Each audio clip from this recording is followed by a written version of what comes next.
강의를 시작하도록 하겠고요. 그러니까 톡방에 올려주신 부분들을 그 강의 시간 내에는 확인할 수 없어가지고 지금 먼저 답변을 드리고 시작을 하도록 하겠습니다.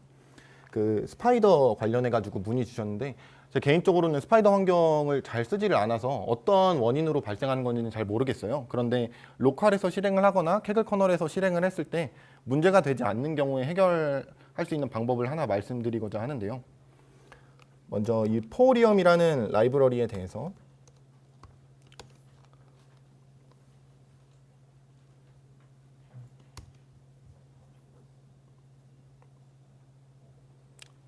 살펴보면 요 포리엄 닷의 맵을 입력하고 그 다음에 기본적으로 입력해야 되는 게 요 지도의 중앙 좌표를 어떤 걸로 찍을 것이냐를 입력을 해야 돼요. 그래서 뭐 서울이면은 다른 지역이 될 거겠지만 저희는 오늘 제주도를 볼 거기 때문에 제주도의 뭐 중앙점이라고 할 수 있는 요 좌표를 가져와 봤고요. 그다음에 뭐 줌 스타트라는 거는 줌의 사이즈를 의미합니다. 그래서 10인 경우에 이런 식으로 표시가 된다면 내가 좀 더 당겨보고 싶다. 그러면 좀 더 큰 숫자를 입력을 해주시면 됩니다. 예를 들면 뭐 한 14 정도로 보고 싶다. 그러면 이 해당 영역이 좀 더 확대된 것을 확인을 할 수 있으시고요. 그다음에 만약에 잘 보이지 않는 문제는 여기를 통해서 일단 그 포인트를 찍는 코드입니다. 이 코드는. 그래서 뭐 루프를 돌면서 해당 좌표에 뭐 스테이션 코드하고 네임이 어떤 건지를 입력하라라는 의미였고요. 해결책은 저희가 만든 베리어블, 그러니까 베이스 맵에 세이브를 한 다음에 HTML 파일로 저장을 한번 합니다. 그러면 이제 로컬에서 열었을 때는 어떤 식으로 표현이 되느냐라고 보면은 이 한글 같은 게 잘 깨지지 않고 표현이 되는 걸 확인하실 수 있어요. 그래서 캐글 커널은 매플랄리브를 쓰거나 뭐 시본을 쓰거나 할 때 한글이 깨지는 문제가 있어가지고 로컬 접속이 가능하신 분들은 포리엄 같은 걸 이용하실 때에도 HTML 파일을 따로 만드셔가지고 예를 들면 여기서 저장한 HTML 파일이 있고 그걸 열면은 깨지지 않는 거 이런 식으로 활용하시면 될 것 같습니다. 그다음에 null value에 대해서 질문을 주신 부분이 있었는데요. 첫 번째로 null value 값이 존재한다면 null value를 어떻게 해야 할까요? 라는 질문에서 저는 개인적으로 null value를 채우지는 않는 것 같아요. 맨 첫 번째. 그러니까 베이스라인 모델을 만들 때 부스팅 모델 자체적으로 null 값이 뭐 특정 값 이하로 갈지 이상으로 갈지 정해주기 때문에 제가 스스로 판단하기보다는 모델이 어떤 식으로 해석을 하는지 먼저 보는 편이고요. 그다음에 이 필요한 경우가 있고 사람마다 의견이 되게 많은 것 같기도 해요. 그래서 구글을 검색을 한번 해보면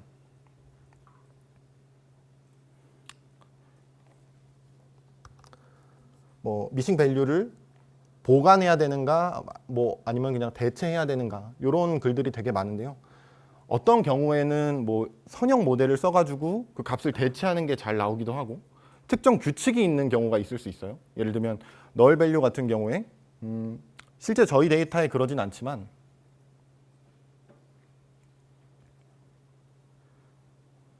요 값이 모두 다 null로 기록되어 있어서 이 해당 값이 존재하지 않을 수가 있어요. 그런 값들 경우에는 우리가 기존에 봤던 패턴들과 유사하게 값을 대체해 주는 것도 어떤 방법이 될 수 있을 것 같습니다. 그 다음에 null 값이 어느 정도 이상이면은 그 칼럼은 중요하지 않다고 판단할 수 있는 기준이 있을까요? 라는 질문에 대해서는 이거는 데이터 성격에 따라 다를 것 같습니다. 그래서 캐글 커널 같은 경우를 보면은 뭐 한 60% 정도 이상이다, 65% 이상이다라 그러면 해당 칼럼을 통해서 특정 의미를 파악할 수 없다라는 의미로도 해석이 되지만 null 값 말고 기존에 존재하는 컬럼 값들이 특별한 의미를 지닌다면은 그 해당 칼럼을 삭제하는 거는 모델 학습에 있어서 좀 안 좋은 쪽으로 영향을 미칠 것 같아요. 그다음에 정교화 분포를 하는 것은 로그 제 화면이 좀 작아서 그런 것 같은데 조교님 말씀해주신 대로 로그 1p를 사용을 했고요. 그러니까 많이 쓰는 함수로는 뭐 로그 1p를 가장 많이 쓰는 것 같아요. 개인적으로는. 그다음에 스퀘어 루트도 많이 사용을 하고 그다음에 통계학 배우신 분이면 뭐 박스콕스라고도 있는데 거의 저는 로그 1p 많이 사용을 하는 것 같습니다. 거의 다 정교화 스큐된 타겟 베리어블에 대해서 정교화 됐을 때 뭔가 좀 더 효과가 있는지 없는지는 모델을 만들어서 직접 테스트해 보는 게 가장 좋은 방법인 것 같다라고 생각이 듭니다.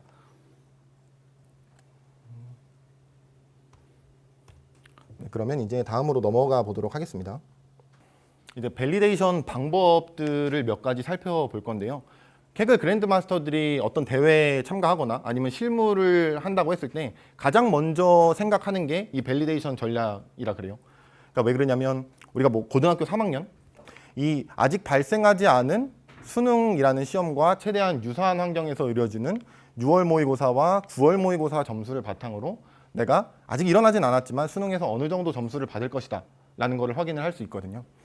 그러면 우리가 대회에 참가를 한다 그랬을 때 특정 대회 같은 경우에는 하루에 제출할 수 있는 건이 2건인 경우도 있고 뭐 많은 경우는 5건인 경우도 있지만 제출 횟수를 좀 줄이면서 뭔가 내 모델이 기존에 비해서 향상이 있었는지 아니면 특정 변수가 효과가 있었는지 확인하는 방법은 이 테스트 셋과 최대한 유사하게 밸리데이션 셋을 만드는 겁니다. 그래서 밸리데이션 셋의 스코어가 오른다면은 그와 비슷한 폭으로 테스트의 스코어가 오를 것이다 라고 생각을 할 수 있을 것 같아요. 여기서 또 밸리데이션을 정확하게 잡으면 확인할 수 있는 게 그러면 밸리데이션 셋에서 못 맞추는 경우들을 테스트에서도 못 맞출 것이다 라고 생각을 할 수가 있어서 과연 예를 들어 루트민 스퀘어가 평가 함수인 본 대회 같은 경우에 예측값과 실제값의 큰 로우들은 어떤 특징을 보이느냐를 통해서 내가 가진 모델이 내가 학습한 모델이 이런 부분들을 놓치고 있구나. 그러면 해당 부분들을 좀 더 다채롭게 피처로 추가하면은 성능 향상이 있을 수 있겠다라고 생각을 할 수 있을 것 같습니다. 저는 저희가 볼 수 있는 데이터는 총 2가지 종류로 나뉠 수 있을 것 같아요. 대회에서 하나는 시간을 기준으로 트레인하고 테스트가 분리된 경우이고 그다음에 또 하나는 시간 기준이 아니라 그냥 마구잡이로 그러니까 시간 순서에 상관없이 데이터가 구성된 경우예요. 그래서 저희가 제주도 대회에서 볼 수 있는 형태는 이 형태고요. 그다음에 이따 잠깐 보겠지만 스타크래프트 대회 같은 경우에는 시간적 정보가 없기도 하고 그다음에 그러니까 판단을 하기에 랜덤으로 분리될 가능성이 굉장히 높은 것 같아가지고 요거라고 상정을 하겠습니다.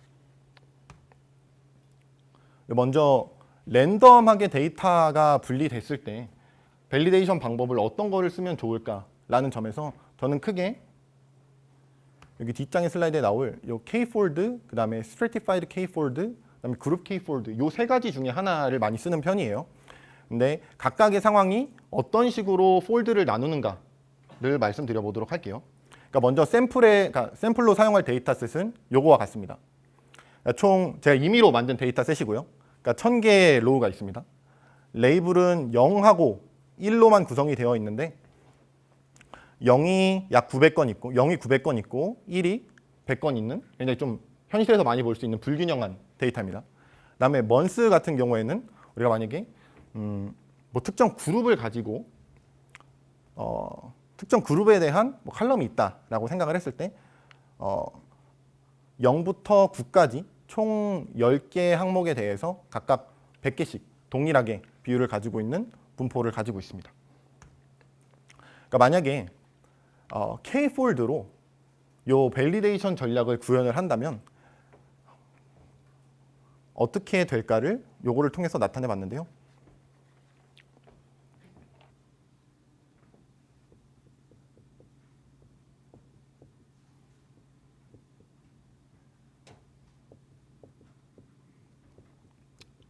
보통 K-폴드의 K라 그러면 내가 가진 데이터셋을 총 몇 개로 분리를 할 것인가 라는 것을 의미하고 통상적으로 뭐 5개를 설정하기도 하고 그다음에 뭐 자원에 좀 여유가 있으면 뭐 10개, 20개까지 설정을 하는 경우가 있습니다. 그러니까 5개는 좀 뭔가 좀 어느 정도 5개까지는 스플릿을 해야 모델이 로버스트하게 데이터를 학습을 할 수 있다라는 것이고 특별하게 5개까지 정해진 게 없어서 나중에 대회를 참가하실 때 다른 뭐 숫자를 K에다가 집어넣으셔도 좋아 보일 것 같습니다. 그다음에 요 먼저 K-폴드로 나눴을 때는 어떤 거에 구애받지 말고 마구잡이로 너가 한번 뽑아봐라. 그 대신 데이터의 건수는 맞춰라 라는 의미입니다. 저희가 요 앞장에서 살펴본 것은 총 1000건의 로우가 있었는데요. 그래서 5개로 폴드로 나눴을 때 각 폴드에는 200개의 데이터 건이 들어가게 됩니다. 그런데 포지티브 레이블이 각 폴드마다 몇 건인가를 살펴보면 글씨가 잘 보이진 않는데 제가 읽어드리면 요게는 뭐 15건, 24건, 23건, 20건, 10몇 건 이렇게 각각의 레이블이 동일하게 분포가 되어 있지 않습니다. 그래서 데이터가 많은 경우에는 뭐 K폴드를 사용해도 무방하다라는 특징이 있고요. 이 Stratified K폴드 같은 경우에는 이 Stratify가 그 비율을 동일하게 해서 분리를 시켜라 라는 의미입니다.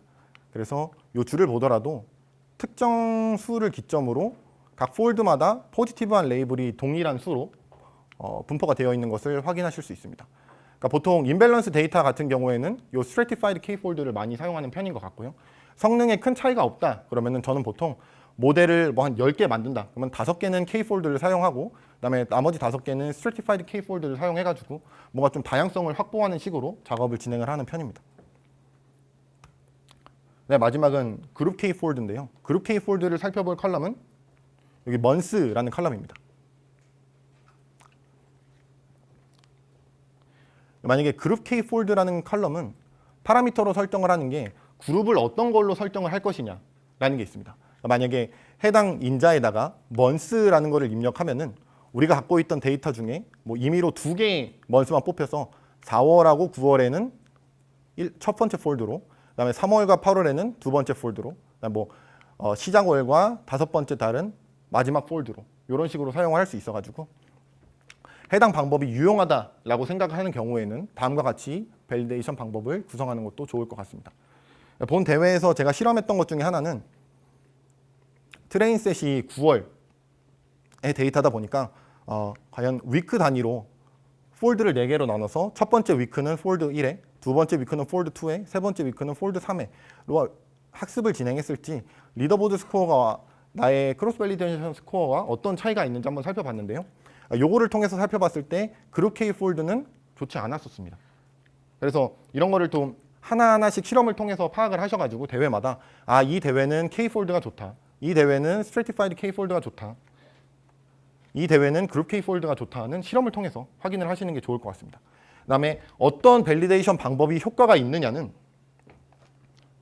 보통 뭐 얼라인이라는 용어를 많이 쓰는 것 같은데요. 요 X축으로 표현되어 있는 게 크로스 밸리데이션 스코어고 요 Y축으로 표현이 되는 게 리더보드 스코어입니다. 요거는 제출을 통해서만 확인을 할 수 있는 거고요. 그래서 만약에 내가 그룹 K 폴드로 모델을 몇 개 만들어 봤을 때 상황을 가정을 해보겠습니다. 이때의 상황이 크로스 밸리데이션은 굉장히 높은 구간에 찍히는데 리더보드는 낮게 찍힐 때가 있습니다. 그럼 이러한 경우에는 뭐 이런 구간이 있다가 어떤 구간에는 크로스 밸리데이션이 떨어졌는데 리더보드 스코어가 오른 구간이 있을 수 있고요. 만약에 특정 밸리데이션 방법이 이런 식으로 설정이 된다면 내가 아무리 모델 성능을 개선을 해서 크로스 밸리데이션을 올려도 아무리 좋은 피처를 찾았다고 해도 그거는 트레인셋에 과적합된 거지 실제로 보지 않은 테스트셋에 대한 성능 향상을 기대할 수 없다는 의미라서 이러한 밸리데이션 방법을 이런 밸리데이션 방법은 고려하지 않아야 되고요. 선택하지 않아야 되고요. 그다음에 가장 이상적인 조건은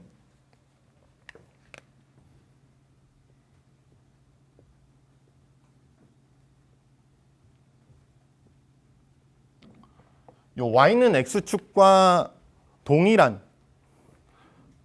방향성을 보이는 크로스 밸리데이션 전략이 대회에 참가함에 있어서나 아니면 실무를 함에 있어서 내가 크로스 밸리데이션 스코어를 올리면 실제로 보지 못한 데이터에서도 성능 향상이 있을 수 있다. 그러니까 이런 경우에 내가 실제 뭐 어제 학습한 결과값이 이 값이다. 그런데 오늘은 이 정도의 결과값을 CV로 얻었다. 그러면 내가 리더보드에 그러니까 대회 플랫폼에 제출은 하진 않았지만 내가 제출을 할 경우에는 이 정도의 스코어를 얻을 수 있겠구나 라고 생각을 하면서 제출 기회도 아낄 수 있고 혹은 뭐 다른 방법을 제출하지 않아도 스코어를 테스트를 해볼 수가 있습니다. 그 다음에 지금까지 랜덤하게 그러니까 임의로 데이터가 분류된 것을 살펴봤고 이제 다음부터는 시계열 데이터일 때 밸리데이션을 어떻게 하면 좋을까라는 점에서 많이 등장하는 개념이 저희가 앞서 살펴봤던 K폴드 아니면 Stratified K폴드가 있고 그 다음에 홀드아웃이라는 게 있습니다. 그래서 각각에 대해서 말씀을 드리면 먼저 홀드아웃 같은 경우는 트레인셋과 가장 유사한 시간대에 특정 로우들을 밸리데이션으로 설정을 하는 겁니다.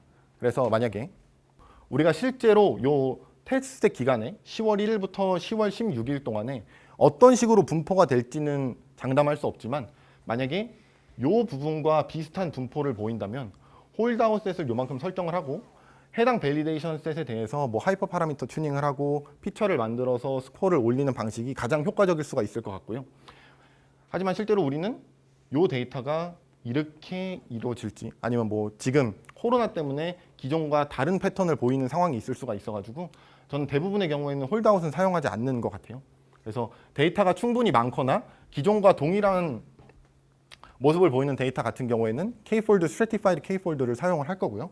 그다음에 저희 커널에서도 이 방법으로 같이 테스트를 진행을 해보도록 하겠습니다.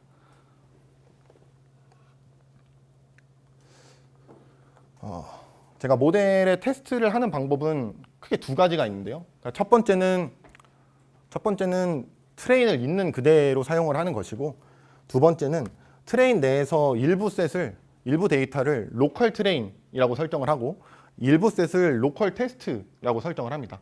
이런 방법 같은 경우에는 시계열 데이터를 다룰 때 약간 유용한 것 같아요. 그래서 지금 기준으로 한번 살펴보면은 트레인의 데이트가 9월 마지막 7일 전까지다 라고 봤을 때는 로컬 트레인으로 가정을 하고요. 그 다음에 그 이후의 데이터다 라고 봤을 때는 로컬 테스트로 상정을 합니다. 그래서 이걸 가지고 어떤 거를 하면 테스트하면 좋을까라는 점에서 요 로컬 트레인으로 학습을 했을 때 학습을 한 모델이 로컬 테스트의 값을 어느 정도 잘 맞춘다면은 어떤 것을 확인할 수 있냐면 요거를 통해서 로컬 트레인을 기준으로 저희가 장표에서 살펴봤던 K폴드나 스트래티파이드 K폴드가 맞는지 아니면 홀드아웃이 맞는지를 확인을 할 수 있습니다. 그래서 저희가 지금 해볼 거는 이 K폴드를 적용을 해가지고 요 구간을 로컬 테스트라고 설정을 하고 요 구간을 로컬 테스트라고 설정을 해서 요 구간에 대해서 K폴드를 적용했을 때 보지 못한 구간에 대해서 얼마나 정확한 모델이 만들어지는가를 테스트 한번 해보도록 하겠습니다.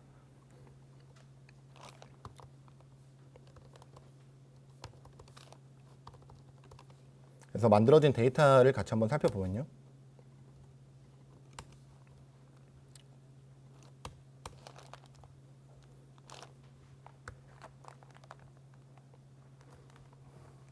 네, 여기는 9월 1일부터 9월 24일까지 정보가 로컬 트레인이라는 테이블에 저장이 되어 있고 여기는 25일부터 9월 말일까지에 대한 정보가 저장이 되어 있습니다. 그러니까 먼저 모델 학습을 진행을 할 때 부스팅 모델에서도 제일 좀 어떻게 보면 중요한 게 카테고리컬 베리어블을 어떻게 다룰까라는 내용이에요. 그래서 이 부분을 잠시 살펴보도록 하겠습니다. 소개해드릴 내용은 총 5가지가 있어요. 그래서 첫 번째, 두 번째는 레이블 인코딩하고 많이 들어보셨을 원핫 인코딩이라는 게 있고요. 그 다음에 뭐 엔티티 임베딩이라는 개념이 있고, 그 다음에 타겟 민 인코딩, 프리퀀시 인코딩이라는 총 5개의 개념에 대해서 어떤 상황에 쓰이는지, 그 다음에 각각의 기법은 어떤 의미가 있는지를 한번 말씀을 드려보도록 하겠습니다. 먼저 레이블 인코딩은 다들 아시다시피 뭐 스트링을 그냥 인트로 매핑 시켜주는 겁니다. 월요일부터 일요일까지의 스트링 타입이 있다고 할 때 월요일을 0으로, 화요일을 1로, 그 다음에 일요일을 6으로 입력이 되는데 보통 파이썬에서는 가나다 순 혹은 뭐 알파벳이면 ABCD 순으로 입력이 되는 것 같아요. 그래서 뭐 어떤 문제가 있을 수가 있냐라는 거는 예를 들면 토요일이 요 정도에 껴 있어서 2라는 거에 매핑이 돼 있을 수 있고 수요일, 실제로 수요일과 비슷한 정보가 요 자리에 껴 있어서 5라는 정보로 매핑이 돼 있을 수가 있어요. 이러한 경우에는 트리 모델이 자른다 그러더라도 같은 위치에 있는 게 스플릿이 같이 돼야 모델 학습이 잘 진행되는 식인데 어떻게 보면 너무 무작위로 레이블을 마킹하다 보면은 있는 그대로의 의미를 좀 훼손할 수 있는 단점이 있기도 합니다. 원핫 인코딩은 피처의 노이즈가 많이 꼈을 때 좀 유용한 방식입니다.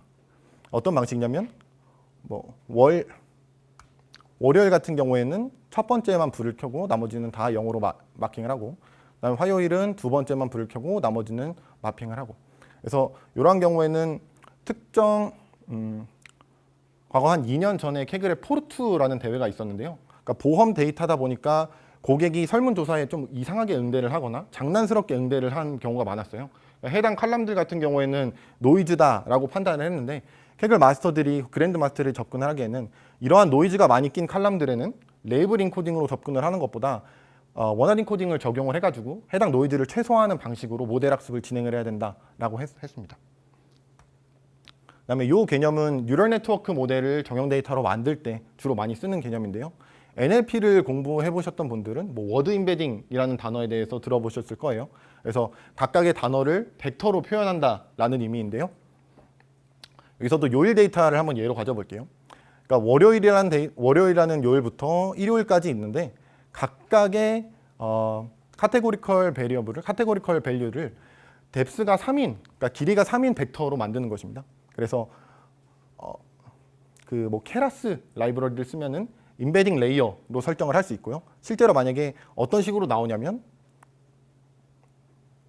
월요일과 뭐 금요일까지에는 어느 정도 비슷한 패턴이 보이게 벡터가 학습이 되고요. 그 다음에 토요일과 일요일은 주중하고는 약간 다른 패턴을 보이기 때문에 좀 어느 정도 반대 값을 보입니다. 그 다음에 뭐 해당 칼럼에 대해서는 이 값이 크고 그 다음에 주중의 칼럼이 작은 값이 보이겠죠. 그래서 실제로 뭐 PCA 등을 적용을 해가지고 그림을 그려보면 유사한 카테고리컬 밸류끼리는 붙어 있는 것을 확인을 할 수가 있어요. 그 다음에는 타겟민 인코딩하고 프리퀀시 인코딩 두 개를 살펴볼 건데요.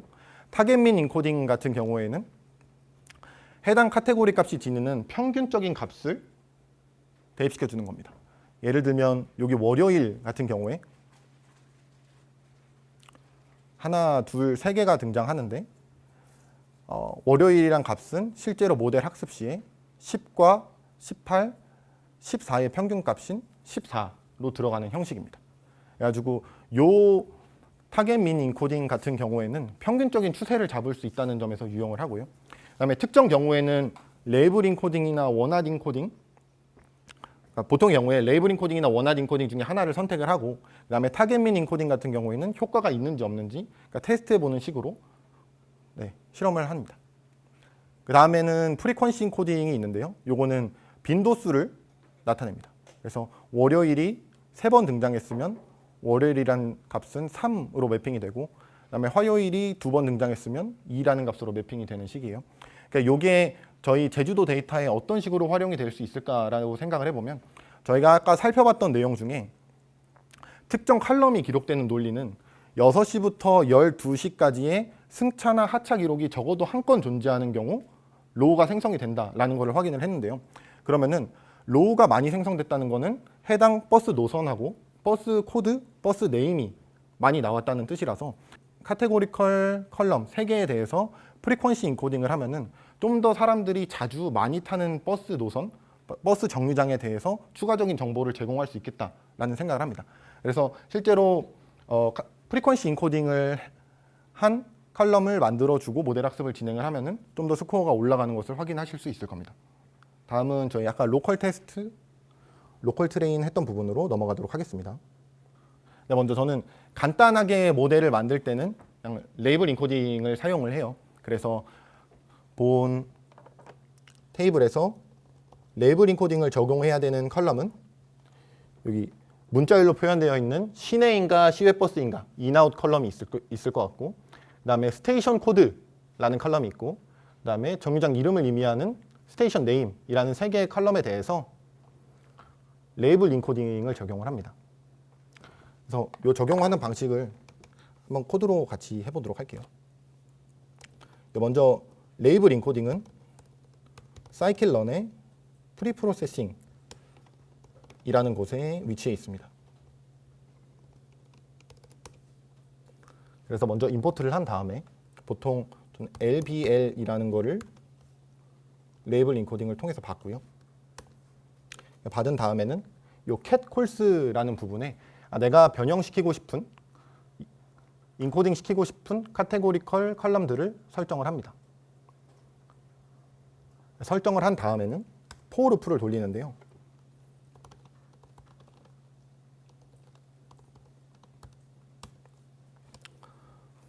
먼저 요 인코딩 시에 주의해야 될 상황이 만약에 트레인하고 테스트가 있으면 트레인하고 테스트를 같이 붙인 컴바인 셋에 대해서 인코딩을 실시를 해야 됩니다. 이렇지 않으면은 만약에 테스트에만 존재하는 아까 버스 정류장들이 있었는데요. 해당 정류장 같은 경우에는 인코딩을 시켰을 때 트레인의 정보가 없었기 때문에 아마 오류가 나올 것 같아요. 그래서 그거를 위해서 각각의 컬럼마다 임시적으로 테이블을 하나 생성을 해주는데 그 테이블은 판다 컨캣을 하면은 하나의 테이블과 또 하나의 테이블을 이렇게 좀 잇는다라는 의미로 받아들이시면 될 것 같습니다. 그래서 어떤 테이블을 잇느냐, 먼저 각각의 컬럼에 대해서 로컬 트레인에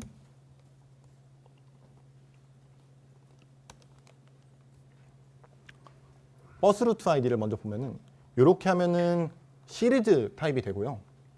이거를 만약에 시리즈가 아니라 데이터 프레임으로 가져가고 싶다 그러면 가로를 하나 더 추가해 주시면 됩니다. 이런 식으로 하면 테이블이 되고요. 그다음에 우리는 로컬 트레인과 로컬 테스트를 종합적으로 인코딩을 시키려고 그러니까 로컬 트레인과 로컬 테스트에 대해서 판다 컨캣에 요 앞에 테이블 전에 가로를 하고 맨 마지막 뒤에 테이블 전에 가로를 하면 요 두 개의 테이블이 이어집니다. 그게 요 부분에 적혀 있고요. 요 엑시스 0이라는 거는 테이블을 아래 위로 결합을 한다는 의미고 엑시스가 1이란 거는 요 양 옆으로 테이블을 결합시킨다는 의미입니다. 그 다음에는 저희가 설정한 레이블 인코더를 갖다가 피팅 시키는 거고요. 실제로 피팅을 시키면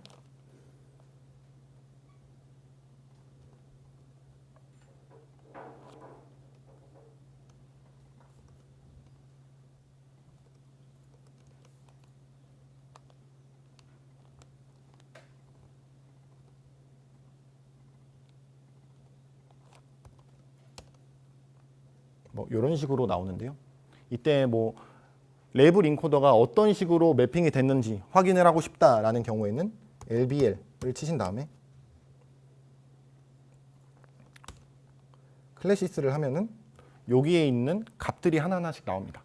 그러면 클래시스가 앞에 등장하는 것부터 레이블이 0, 그 다음에 1, 2, 3, 4 이렇게 마핑이 돼가지고 나중에 모델 학습이 끝나고 그 레이블 인코딩 되어 있는 값들을 그러니까 원래의 값을 찾을 때 이 함수를 사용하시면 될 것 같습니다.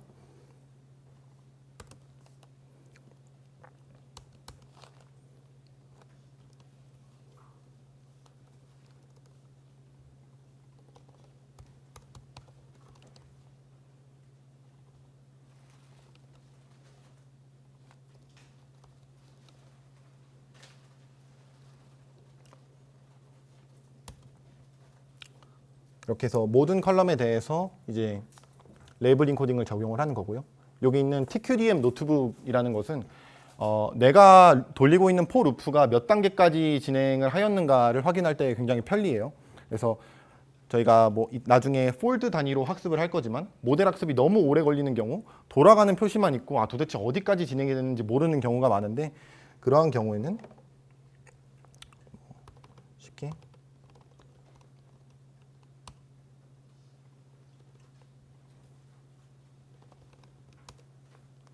뭐 이런 경우는 간단하겠지만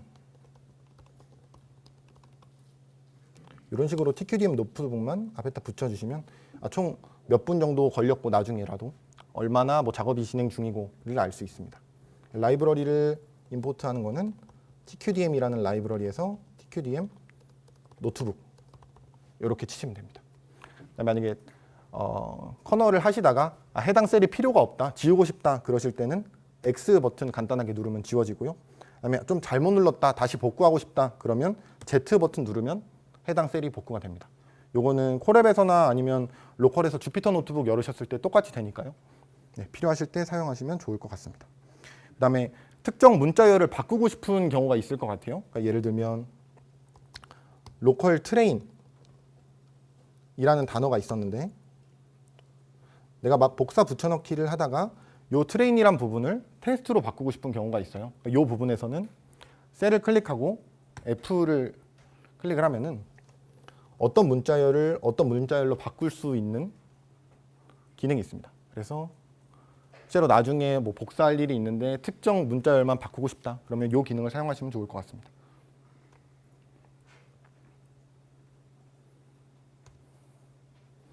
그러고 난 다음에는 라이트GBM을 통해서 간단하게 모델을 학습을 하도록 할 텐데요. 요 그레디언트 부스팅 모델에 대해서는 뒤에 모델링 설명을 하는 부분에 말씀을 드리도록 하겠습니다. 그다음에 그 전에 과연 우리가 학습을 하는 모델이 어떤 하이퍼 파라미터를 가지고 학습을 하는지 간단하게 말씀을 드리면, 여기서 오브젝티브라는 거는 그 라이트GBM 모델이 어떤 목적을 가지고 학습을 진행하느냐에 따라를 정의를 합니다. 그러니까 보통 요 리그레션 같은 경우에는 RMSE를 많이 쓰고요. 평가함수가 다르면은 뭐 R1, R2 이런 거를 사용하기도 합니다. 부스팅 타입에는 총 3개가 존재를 해요. 그 중에서도 가장 많이 쓰이는 거는 그레디언트 부스팅 트리 요거고, 그다음 뭐 달트라는 것도 있고 한데 많은 경우에는 그레디언트 부스팅을 초기 값으로 사용하시면 좋을 것 같습니다. 그다음에 좀 주의해야 될 게 요 랜덤 스테이트라는 부분하고 요 시드라는 부분인데요. 흔히 우리가 뭐 대회에서 수상을 하거나 아니면은 공모전에 참여를 해서 기존과 같은 결과값이 나오지 않는 경우가 있어요. 그러니까 재생산이 안 되는 경우다라고 하는데요. 많은 요인이 있을 수 있겠지만 그 중에 하나가, 그러니까 모델의 디포트 시드하고 랜덤 스테이트가 다르게 고정이 되어 있지 않으면 매번 학습이 진행될 때마다 다른 식으로 모델 학습이 진행될 수 있기 때문에 이 부분에 대해서는 어느 정도 픽스된 값을 주입시켜 주는 게 좋으실 것 같습니다. 그다음에 이 러닝 레이트라는 거는 뭐 뉴럴 네트워크에서도 되게 많이 나오는 개념인데요. 그러니까 모델 학습을 얼마나 빠른 속도로 진행을 할 거냐라는 거라, 저는 베이스라인 모델을 만들 때는 이걸 좀 높이 잡습니다. 그래서 뭐 한 0.3, 0.5 데이터 사이즈가 좀 작다 싶으면 뭐 0.1 정도도 나가지고 그냥 무난하게 모델 학습을 실행시켰을 때 과연 내가 예측한 값이 실제 값과 얼마나 매칭이 될까를 확인할 때 이거를 조정을 하고요. 그다음에 서브 샘플 같은 경우에는 전체 학습 데이터 중 내가 몇 %의 데이터를 사용할 것인가 라는 의미입니다. 그러니까 0.7이라는 의미는 전체 데이터가 100건 있을 때 나는 그 중에 70건만 학습을 하겠다, 사용을 하겠다라는 의미고요. 예를 들면 오버피팅이 좀 많이 발생하는 상황이 있을 수가 있어요. 그러면 많은 데이터를 바라볼 때 특정 소수 건에 대해서 뭔가 모델이 오버피팅 되는 경우가 발생할 수 있기 때문에 이 서브 샘플링을 낮추는 방식으로 진행을 하면은 학습 시간도 좀 적게 걸리고 오버피팅 되는 상황도 방지할 수 있습니다.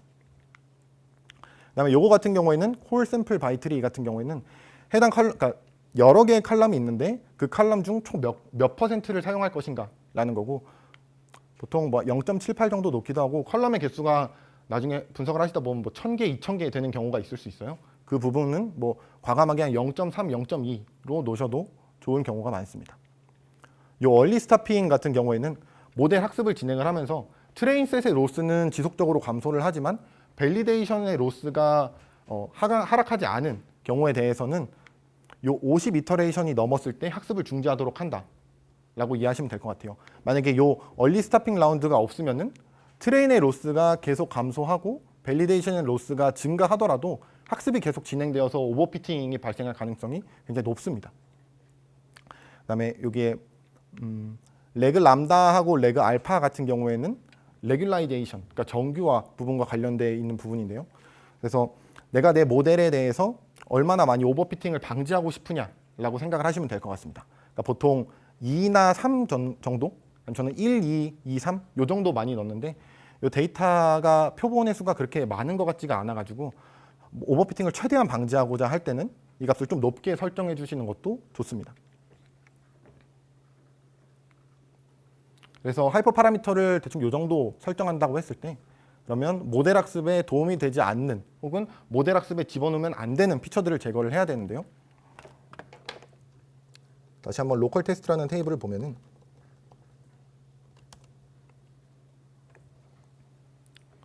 맨 처음에 살펴본 id라는 컬럼은 로우의 숫자를 의미하는 거기 때문에 모델 학습에 어떤 의미도 부여할 수 없기 때문에 삭제를 시키고, 데이트 같은 경우에는 나중에 활용될 여지가 있습니다. 그러니까 예를 들면은 9월 1일이 월요일인지 혹은 뭐 9월 2일이 휴일인지 아닌지 뭐 요 정도의 정보를 줄 수 있을 때는 사용을 하겠지만 지금은 사용하지 않기로 하고요.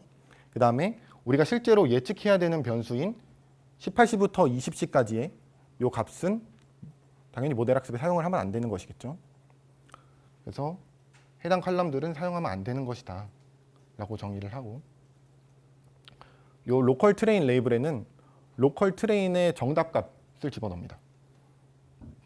로컬 테스트 레이블에도 로컬 테스트의 정답값을 집어넣고요. 실제로 모습을 한번 보면 각 로우마다의 승객에 대한 정보가 담겨져 있어가지고 모델을 돌릴 때 정답지의 역할을 할 것입니다.